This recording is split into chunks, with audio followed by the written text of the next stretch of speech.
안녕하세요. 오늘은 8월 23일 목장 성경 공부로 디도서 3장을 살펴보려고 합니다.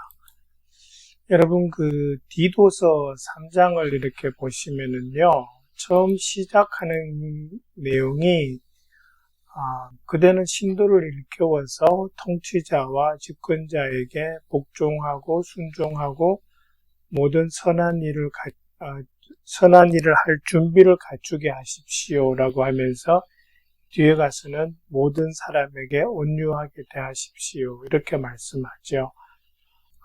여기서 이제 이야기하시는 거는 크리스찬들은 선한 일을 할 그런 준비가 되어 있어야 된다. 다시 말해서 선한 일을 하면서 살아야 된다라는 그 말씀을 하고 있는 건데, 이 말씀은 사실은 1장 마지막 부분에 나오는 거짓 교사들의 행동 양식하고 대비되는 말씀입니다.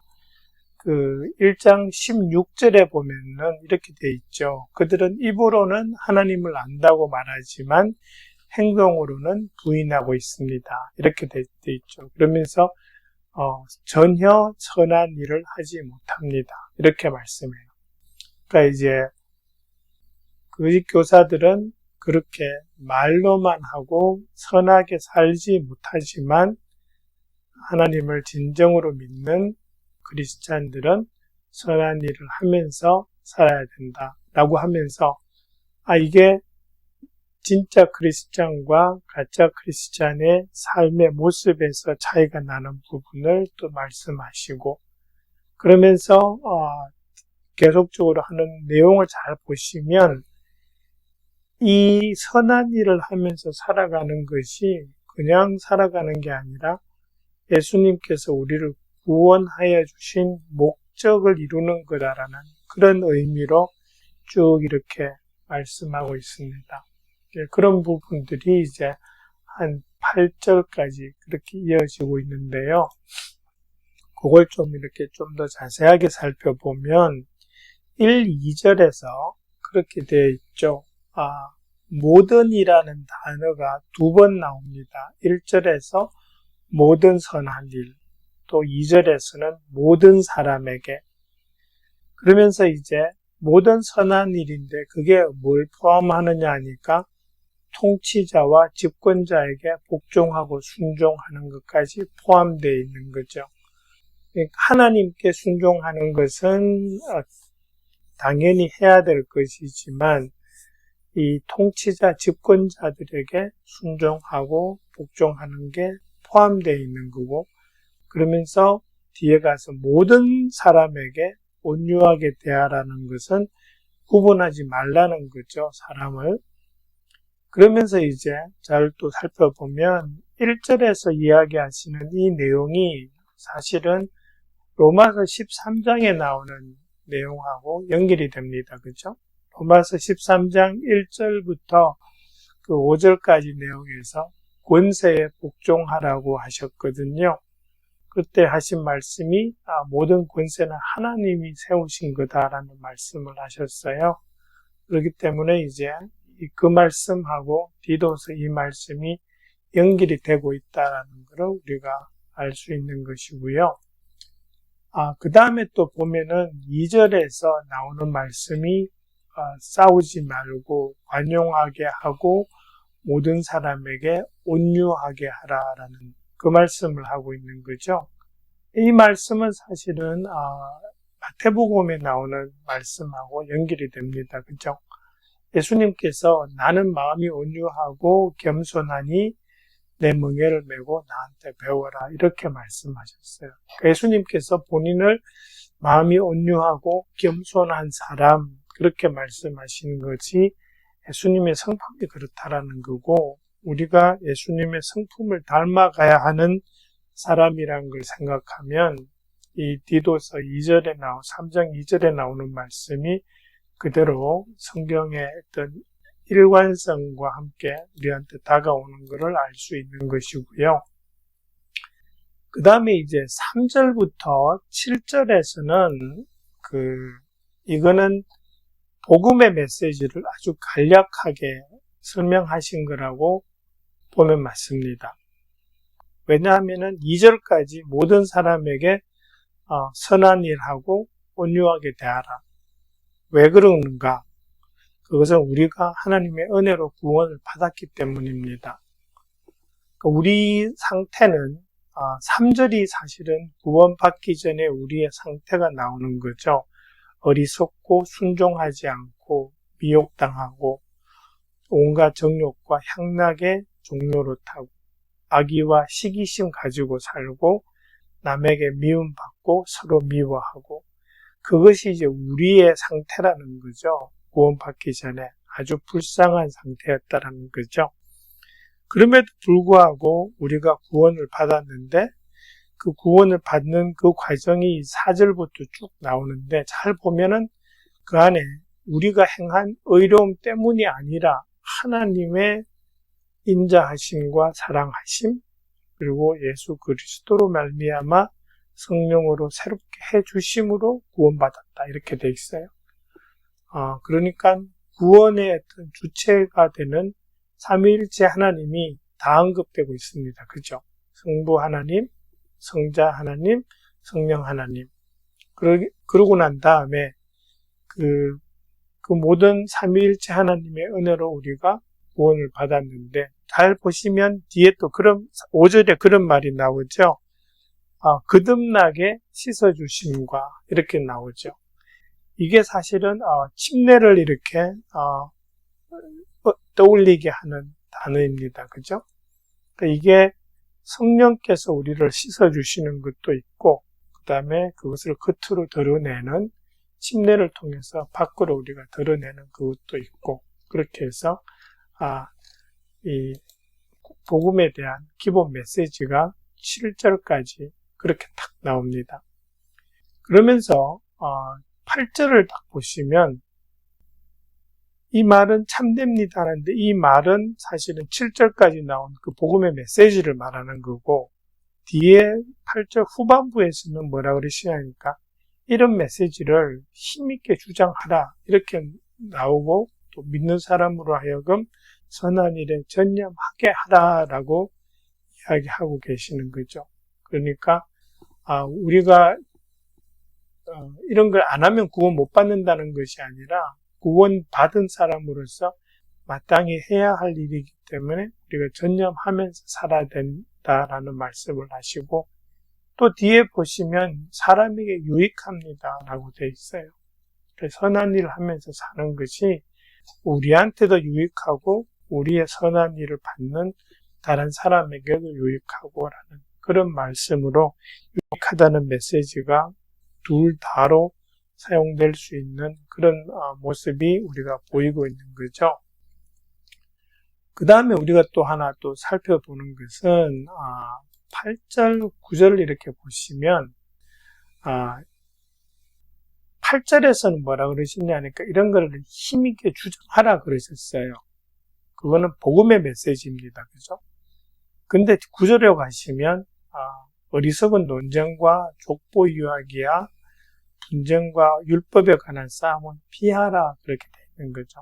여기서 우리가 생각해야 될 게 본질적인 것, 비본질적인 것 또는 핵심되는 것, 비핵심인 것 이걸 구분해야 한다라는 말씀을 지금 하고 있는 겁니다.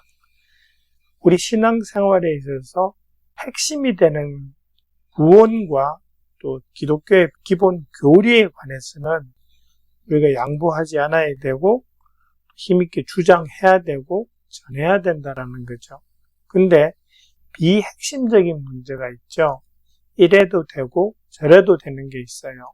그리고 별로 그렇게 중요하지 않은 것들이 있어요. 그런 문제에 대해서는 논쟁이나 싸움을 하지 말라라는 거죠. 그게 이제 9절에 나오는 내용이죠. 족보 이야기, 그의 이스라엘의 족보와 관계된 거죠. 그 다음에 아주 의견이 굳이 동일할 필요가 없는 문제에 대해서 이런 이야기, 저런 이야기가 나오는 데 있어서 반드시 옳고 그르다를 따질 수 없는 것들이 있죠. 그런 문제에 있어서는 싸우지 말라는 겁니다. 근데 그런 말씀을 지금 이야기하고 있는 것이 8절과 9절에 대비돼서 좀 이해하시면 좋고요. 그 다음에 이제 9절, 10절, 11절은 이거를 거짓 교사들의 문제와 연관시켜서 해석하면 더 쉽습니다.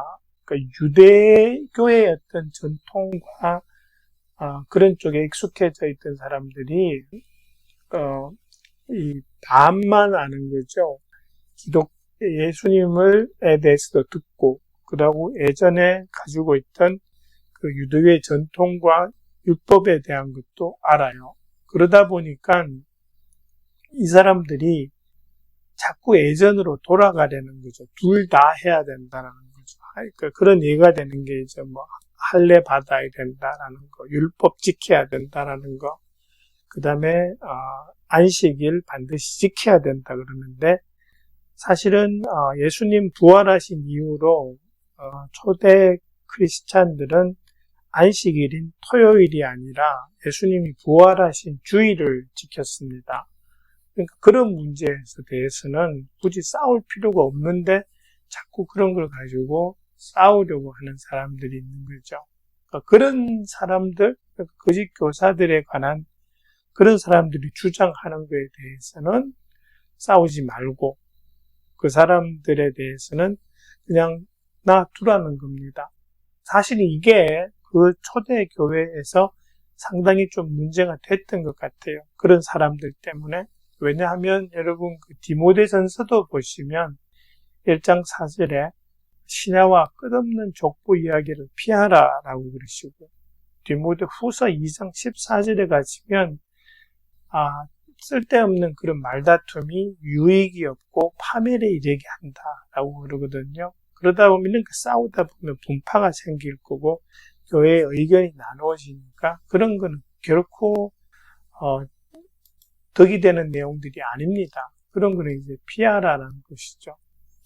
그리고 여러분 잘 보시면 10절부터 이렇게 넘어가시면 분파 일으키는 사람에 대해서는 그냥 이렇게 한번 타일러 보고 그 다음에 말 안 들으면 그 사람 물리쳐라 이런 말씀이 나와요.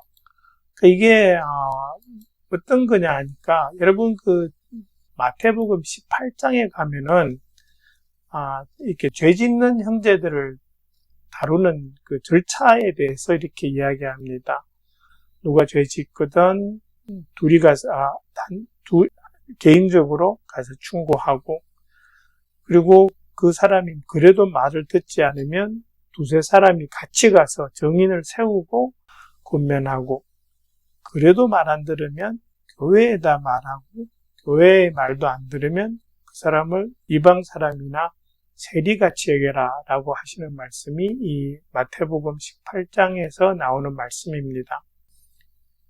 그런데 이제 그거랑 이제 비슷한 거죠. 가서 좀 이렇게 권면하고 난 다음에 그래도 말 안 들으면 한두 번 타일러 본 다음에 말 안 들으면 물리쳐버린다라는 거죠. 이 물리친다라는 게 어떤 거냐 하니까 같은 교회의 형제자매처럼 그렇게 교제하지 않는 것을 이야기합니다. 근데 그 사람을 배척할 이유는 없지만 같은 교회의 식구로서의 어떤 그 대우를 안 해주는 거죠. 그게 이제 물리친다라는 표현입니다. 여러분, 근데 이 10절에는요, 우리 새번역 성경에는 분파를 일으키는 사람 이렇게 번역이 되어 있는데, 개역 개정으로 가시면 이단에 속한 사람 이렇게 되어 있을 겁니다. 그래서 왜 다르지라고 하는데, 영어 성경들을 살펴봐도 두 가지가 나옵니다. 그러니까 이렇게 분파를 일으키는, 그러니까 팩션을 일으키는 이런 사람처럼 번역하는 영어 성경이 있고, 아니면 또 진짜 이단으로 번역하는 성경이 있는데, 요거는 이 분파를 일으키는 사람이라는 요 단어에 해당하는 그 헬라 말의 뜻에 뭐가 있냐 하니까 이런 겁니다. 이런 사람들이 반은 맞고 반은 틀린 거예요. 그러니까 half truth를 가지고 와서 그것을 전부 다 포장을 해서 사실인 것처럼 그래서 사람들을 의견을 나누어지게 만드는 거죠. 근데 의견이 나누어지니까 분파를 만드는 사람이 되고 사실이 아닌 것을 사실과 섞어서 이렇게 이야기하다 보니까 이단이 되는 거죠. 그렇게 하면은 둘 다가 맞습니다. 그죠? 그래서 그렇게 했기 때문에 요 단어의 이 개혁 개정과 우리 새 번역의 번역이 조금 다르다라는 걸 그렇게 이해하시면 되고요.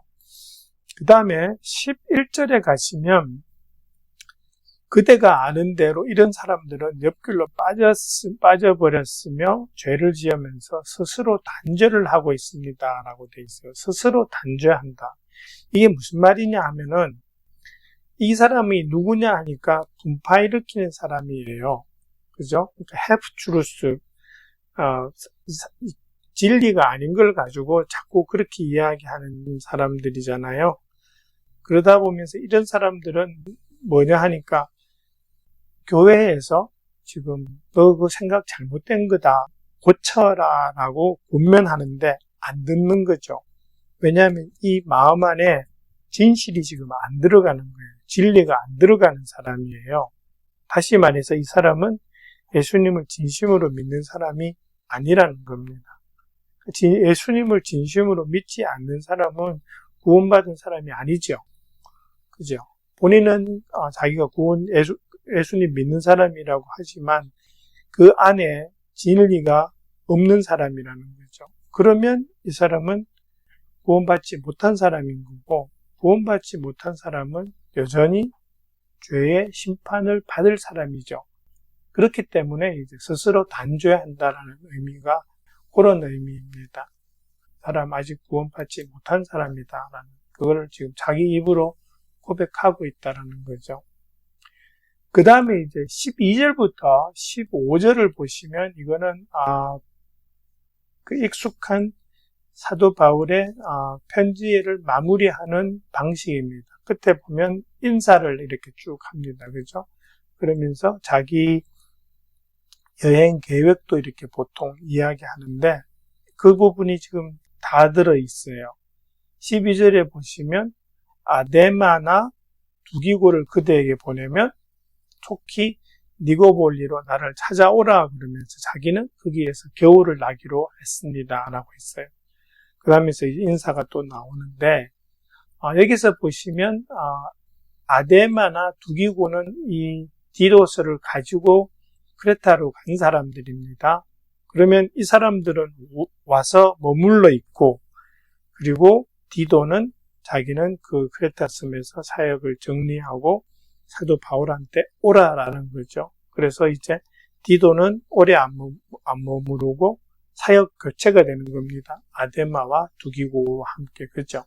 그게 이제 그게 나와 있는 내용이고 그 다음에 보시면 뒤에 13절에 보시면 율법교사인 세나와 아볼로를 떠나보내주고 그들에게 조금도 부족한 것이 없게 해주십시오라고 하면서 자기가 동역하는 그 동역자들에 대한 배려가 지금 보이고 있는 거죠. 근데 여기서 보시면 여러분 아데마, 세나라는 인물들은 다른 그 서신서에서는 언급이 안 되는 사도 바울의 동역자들입니다. 그죠?